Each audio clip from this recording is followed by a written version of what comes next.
দেখো তোমাদেরকে বলি না আমি খিচুড়ি খাই, তো এটা হচ্ছে এই যে এখানে ডাল আছে, ডালিয়া আছে অল্প, আর এখানে সব সবজি আছে, লাউ আছে, পালন আছে, বরবটি আছে। তো আমি এর মধ্যে অল্প একটু নুন দেবো আর হলুদ দিলাম, দেন আমি এটাকেই খাই। ঠিক আছে, তোমাদের যে বলি খিচুড়ি খিচুড়ি, তো এই আমার হচ্ছে সেদ্ধ খিচুড়ি। আরও অন্যরকমভাবে বানাই যদি কখনো মুড হয়, কিন্তু আমি কয়েকদিন ধরে একটু বয়েলটা খেতেই ভালোবাসছি, ওর জন্য। দেখো সবজির পরিমাণ কত বেশি, আর ডাল আর ডালিয়ার পরিমাণ অনেক কম দিয়ের মধ্যে। দেখো খিচুড়ি রেডি। তো এর মধ্যে আমি জাস্ট অল্প একটু ঘি দিয়ে নেবো, যাতে একটু খেতে ভালো লাগে।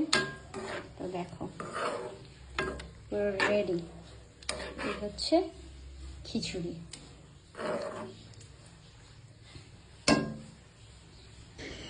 তো এই হচ্ছে আমার বানানো খিচুড়ি।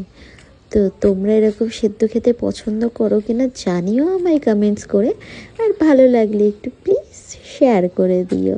সবাইকে থ্যাংক ইউ, লাভ ইউ।